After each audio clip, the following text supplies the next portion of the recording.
नमस्कार शेतकरी मित्रांनो आणि बहिणींनो, मी विनोद क्षीरसागर पुन्हा एकदा आपलं सर्वांचं स्वागत आहे पुरंदर शेतकरी विशेष या आपल्या यूट्यूब चॅनेलमध्ये.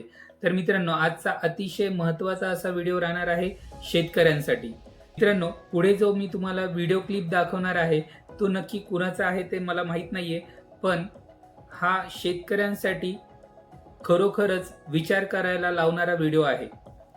मित्रांनो, एक चुकीची जाहिरात झाली तर त्याचा परिणाम काय होतो, तर जसे की टाटा कंपनीने काही वर्षापूर्वी 1,00,000तली सर्वात स्वस्त अशी कार मार्केटमध्ये आणली होती, पण ती मार्केटमध्ये जास्त काळ चालली नाही. याचं उत्तर देखील आपल्याला समजेलच पुढची आपण व्हिडिओ क्लिप पाहिल्यावर. तसेच मित्रांनो, आपला शेतकरी वर्ग जो आहे तो आपल्या स्वतःच्या शेतीवरतीच प्रगती करत पुढे चाललेला आहे, पण बरेच वेळा आपले शेतकरी बांधव जे आहेत आपल्या शेतीविषयी नेगेटिव्ह बोलत असतात, म्हणजेच नकारात्मक गोष्टी बोलत असतात आणि स्वतःची किंमत स्वतःच कमी करत आहेत. काही शेतकरी त्याला अपवाद आहेत, पण या गोष्टीचा परिणाम काय होतो ते तुम्हाला या व्हिडिओमध्ये पुढे समजेलच. मित्रांनो, याच व्हिडिओला मी एक दुजोरा देऊ इच्छितो की काही लोक, काही दुकानदार आहेत, ते बरेच वेळास आपल्या दुकानाविषयी, आपल्या बिझनेसविषयी नेगेटिव्ह बोलत असतात, म्हणजेच नकारात्मक बोलत असतात. या बिझनेसमध्ये आपल्याला काही पैसे मिळत नाहीये, काही चालत नाहीये, असं बरेच जण बोलत असतात. पण मित्रांनो, तोच दुकानदार त्याच बिझनेसवरती मोठा होत चाललेला असतो, पण एक दिवस नक्की असा येतो की खरोखर त्याच्याकडे ती लक्ष्मी येत नाही. मित्रांनो, आपण ऐकलंच असेल की ब्रह्मांड, युनिव्हर्स आपल्याला ऐकत असतो, म्हणजे आपल्या अवतीभोवती आजूबाजूला काही अशा अदृश्य शक्ती आहेत, त्या आपल्याला तथास्तु बोलून आशीर्वाद देत असतात. म्हणूनच आपण नेहमी पॉझिटिव्ह म्हणजे सकारात्मक बोलण्याचा प्रयत्न केला पाहिजे. तर मित्रांनो, पाहूया आपण पुढचा व्हिडिओ. त्याच्या अगोदर मित्रांनो, जर आपल्याला हा व्हिडिओ आवडला तर नक्कीच आपल्या चॅनेलला लाईक, शेअर आणि सबस्क्राईब नक्की करा आणि बेलवरचे आयकॉन नक्की दाबा आणि हाईप नावाचं जे नवीन बटन आलेलं आहे त्याच्यावरती नक्की क्लिक करा, म्हणजे हा व्हिडिओ दुसऱ्यांपर्यंत पोहोचणार आहे. डुप्लिकेट सामान कोण म्हणेल का? नाही. बरोबर आहे. टाटा म्हणजे फेमस आहे आणि त्याची उत्पादन किती आहे ते बी पत्ता नाही. मग काय झालं, ही सत्य घटना आहे. बरं, काय झालं, त्याची एवढ्या उत्पादनात एक गाडी फेल गेली, नॅनो. मग त्याने काय केलं, भारतातल्या 2 कंपन्याला आणि बाहेरच्या 2 कंपन्याला टेंडर दिले की आपलं ही नॅनो गाडी फेल का गेली. नुसत्या गाडीचा विषय नव्हता त्याचा, पूर्ण टाटा कंपनीचा विषय होता. मग त्यांनी काय केले, ती कंपनी म्हणजे आपली गाडी फेल का गेली त्याच्यावर संशोधन चालू केले. मग ती गाडी तर चांगली होती, बंद करा, किंमत योग्य होती, भारतीय रस्त्यावर चालणारी होती, मग फेल का गेली. मग असं शोध लावत लावत लावत त्यांना शोध दोष सापडला ऍडव्हर्टाईज मध्ये.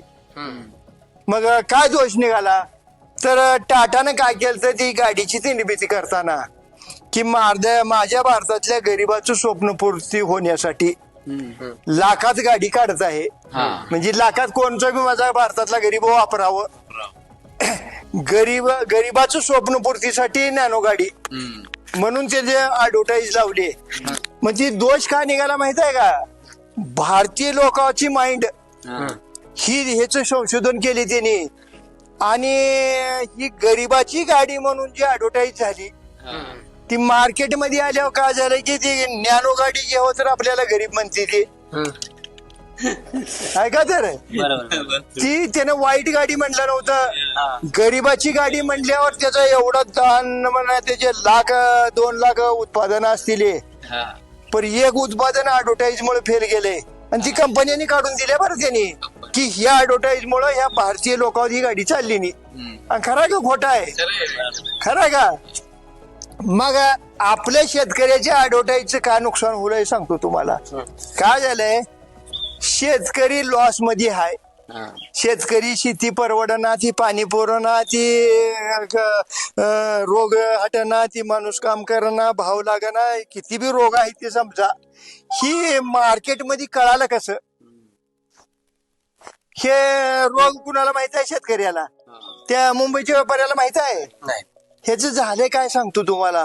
नवीन युवा पिढी शेतीला काय चिटकना, शेतकऱ्याच्या मुलाला मुली काय मिळेना, की ह्या स्वतः शेतकऱ्यानं काय केलंय माहित आहे का, कुठं बसल तिथं ऍडव्हर्टाईज केलंय. काय म्हणून केले, याला शेतीच परवडना, काय 10 बोरं मारलो पाणी लागले ते मजूर काम करणार, ते अमुक होईना चमुक होईना. मग हे ना प्रत्येक शेतकऱ्यानं स्वतःची ऍडव्हर्टाईज वाईट म्हणून केलंय. चांगली त्यानं नुसतं गरीब म्हणून केलं तर तसला फटका बसलाय. मग तुम्ही तर 10 रोग आहे ती मग सांगू लागला.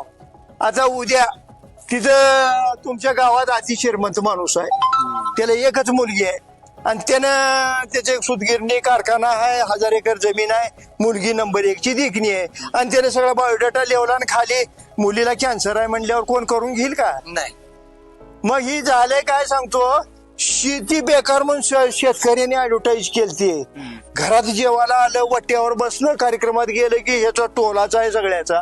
मग त्याचा परिणाम काय झालाय, घरात जेवताना आता बायकोचं त्याच्या तक्रारी किंवा चर्चा चालू राहणार की काय तिचे माय गाठली, पहिलेच वेगळं होतं, शेतीच परवडणार झाली. मग पोरग इकडे जीव उरलेलं राहते. त्याने काय म्हणून राहिले माहित आहे का, दुसरी शेजारी बाजारी काय बी बोंबलली असती तर ऐकत नव्हतो. माझं बापला बाड बोलतोय का, माझा बाप का म्हणून राहिले शेती परवडत नाही, पण मी कशाला मरायला जाऊ म्हणून राहिले. हे आहे का नाही, खोटं आहे का खरं आहे? तर भेटूया अशाच एखाद्या दुसऱ्या महत्वपूर्ण व्हिडिओमध्ये. धन्यवाद.